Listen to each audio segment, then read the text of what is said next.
Bon, du coup, deuxième vidéo. Bonjour à toutes et à tous, j'espère que vous allez bien. Bienvenue aujourd'hui dans cette deuxième vidéo de présentation de figurines pop sur cette année 2023. Je sors tout juste du tournage de la première vidéo. Je vous avais annoncé dans celle-ci que je vous présenterai les figurines pop de l'univers Fantastic Four, les 4 fantastiques en français. J'ai essayé de pré-shot le fait que potentiellement le prix de ces figurines pop là, des 4 fantastiques, va peut-être monter justement quand le programme sera sur le point de sortir ou qu'il y aura de grosses annonces autour de lui. Je me suis dit pourquoi pas pré-shot ce truc là pour les acheter à un prix convenable parce qu'elles étaient vraiment pas chères et j'en ai acheté 8 au total. La semaine dernière je vous avais déjà présenté celle du Docteur Doom, c'est avec ça que je vous ai fait le teasing de cet univers là. Encore une fois, un personnage que j'aime beaucoup, qu'on espère tous voir dans potentiellement Secret Wars, mais en attendant, j'en ai du coup 7 à vous présenter dans cette vidéo. On va commencer par la moins intéressante de toutes entre guillemets, même si en réalité ses pouvoirs sont très stylés. Je parle de la figurine pop du personnage de Super Skrull. C'est un des grands méchants de la licence Les 4 Fantastiques. C'est un personnage qui peut copier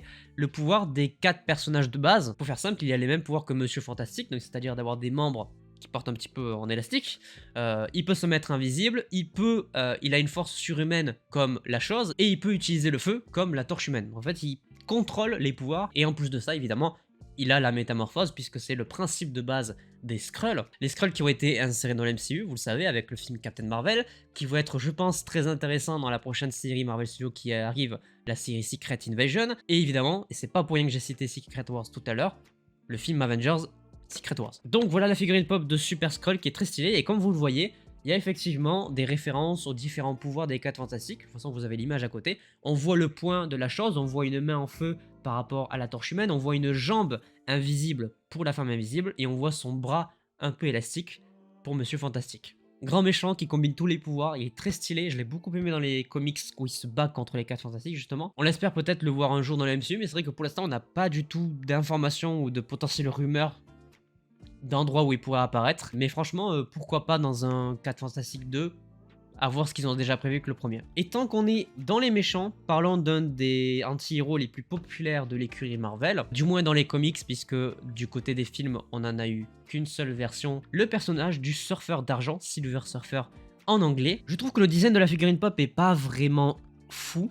Le seul truc que je trouve intéressant, c'est le fait qu'il y ait la petite planche sur laquelle il se déplace juste en dessous de lui. J'avais envie d'évoquer les origines du Silver Surfer, mais il me semble que je vais peut-être dire une connerie. Si je ne me trompe pas, c'est Galactus qui crée le Silver Surfer.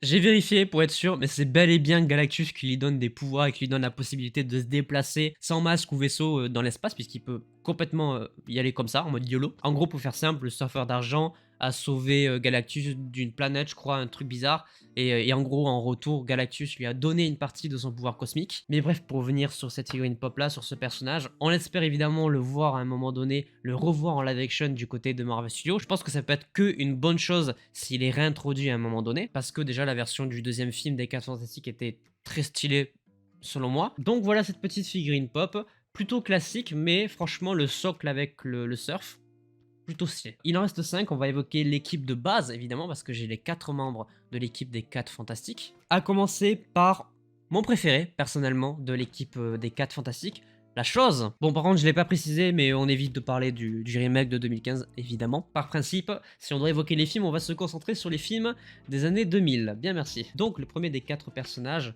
la chose, qui est donc mon personnage préféré de cette équipe là, parce que selon moi c'est le plus touchant, c'est celui qui est le plus torturé, c'est celui qui a le moins demandé à être dans l'équipe, qui n'était pas forcément quelqu'un qui avait un destin de super-héros à la base. C'est certes globalement le cas de toute l'équipe, mais il y en a quand même qui étaient plus du côté scientifique, etc. Donc il y avait quand même sujet à faire d'eux des super-héros. C'est donc une des rares figurines pop en mode titan que j'ai de ma collection, puisqu'elles sont assez grosses celles-ci. En similaire, évidemment, on va citer Thanos, parce que c'est les seules grosses figurines pop que j'ai dans ma collection. Celle-ci s'en rapproche un petit peu. En suivant, c'est le rôle qu'a fait connaître Chris Evans du côté de Marvel, avec son rôle de la torche humaine, puisque oui, on a tendance à l'oublier, Chris Evans, avant d'être Captain America pour l'MCU, a été la torche humaine du côté des premiers films, les 4 Fantastiques. C'est ma deuxième de ce personnage, puisque j'en ai une spéciale 80 ans des comics Marvel, si je me trompe pas. Effectivement, elle est un petit peu cachée, on la voit pas forcément dans le décor, mais elle est juste à côté de Ajak, donc elle est vraiment planquée par la box qui est là. Je dirais que c'est le personnage que j'aime le moins, malheureusement, de cet univers, parce qu'il m'a pas vraiment touché, que ce soit dans les comics ou même dans les films, mais il n'empêche par contre que je trouve que c'est celui qui a les meilleurs pouvoirs de l'équipe. Le contrôle du feu, le fait de pouvoir voler grâce au feu, c'est quand même pas mal. Et pour terminer donc, évidemment, le couple Monsieur Fantastique et Invisible Girl, ou Invisible Woman. Je sais plus dans quelle itération on dit Invisible Woman, c'est peut-être dans la version française, je sais plus si on l'avait traduit comme ça ou si on avait dit femme invisible. On commence par Invisible Girl, qui est blonde. Oui, ne faites pas attention à la version 2015 encore une fois, si je me trompe pas, parce que de mémoire elle est brune dedans, mais bref. Si je me souviens bien, Jessica Alba il l'avait rendue blonde pour le film. Peut-être que je dis une énorme connerie. Bref, personnage très stylé avec un pouvoir plutôt intéressant, le fait de pouvoir se mettre invisible, c'est assez pété. Je pense pouvoir dire que c'est un de mes couples préférés de l'univers Marvel. Alors pas mon préféré all time, mais en tout cas l'un de mes préférés. Donc là je vous ai montré Invisible Woman, là je vous montre Monsieur Fantastique. Ce sont deux pop plutôt classiques, mais qui rendent bien hommage aux personnages des comics, encore une fois, parce qu'on se base sur les comics et pas sur les films. D'ailleurs, elle est un petit peu partie en couille. Faudrait que je remette le pied à sa bonne place.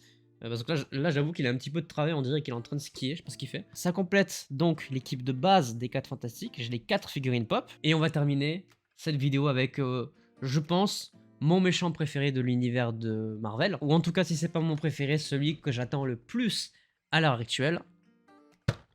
C'est ce type-là. C'est Galactus. Je suis content de l'avoir. Vraiment, parce que pour le coup, il y a une seule pop de Galactus. Il n'y a que celle-ci. Elle est dans différentes versions. Il y en a de différentes couleurs, de différentes tailles. Il y a une version Arteris, mais il n'y a qu'une seule version de base. Il est tout le temps dans cette posture-là. C'est tout le temps celle-ci, tirée du même comics Fantastic Four. Si je me trompe pas, il faudrait que je revérifie, mais à chaque fois que je voyais une figurine pop de Galactus passer, c'était toujours celle-ci, avec cette position. Le seul truc qui changeait, comme je dis, c'était la taille, la couleur ou le modèle de la boîte. J'aimerais en avoir plus. J'avoue que Galactus, c'est un personnage très stylé, qu'on attend tous, qu'on espère qu'il va arriver dans peut-être pas la prochaine saga du multivers, mais peut-être celle d'après. Galactus, on l'aime de cœur, un des plus grands méchants de l'histoire de Marvel. En même temps, c'est une entité cosmique, c'est un céleste. En plus, il faudrait vraiment qu'il arrive à un moment donné, parce qu'on a déjà eu du traitement avec les célestes dans le film Eternals, on a vu Arishem, etc. Et c'est un personnage qui est de la même race, Galactus. Bref, voilà, je suis content d'avoir Galactus, trop stylé, méchant emblématique, design original, puisque ce qui le caractérise par rapport aux autres éternels, aux autres célestes, c'est ces deux petites cornes sur les côtés qu'il a. Bref, un personnage coup de cœur, on en veut plus, on veut le voir en live action, pitié. Donc voilà, c'est la 8e et dernière figurine pop des 4 Fantastiques que j'ai à vous montrer. Par rapport à toutes celles qui sont proposées, il ne m'en manque plus que 2 à l'heure actuelle de cet univers, mais ce sont pas forcément celles qui m'intéressent le plus. Actuellement, il me manque Mollman et Herbie, mais déjà je dois avouer que je connais pas vraiment bien les personnages, et surtout, si je les ai vus passer dans des comics, ce qui est fort possible, c'est juste que je m'en souviens pas, c'est sûrement parce qu'ils m'ont pas impacté. Donc c'est les deux seules qui me manquent, mais comme elles sont pas intéressantes pour moi, je les ai pas prises. Enfin bref, voilà pour les figurines pop de l'univers des 4 Fantastiques. Est-ce que j'ai bien fait de pré-shot en espérant une hausse des prix juste avant la sortie du film? Peut-être, c'est le temps qui nous le dira. En tout cas, j'espère que cette vidéo présentation de figurines pop vous aura plu. N'hésitez pas à laisser un petit pouce bleu si c'est le cas, à vous abonner, à activer la cloche pour ne pas manquer les prochaines vidéos. Et sur ce, portez-vous bien, c'était votre Captain, à la prochaine.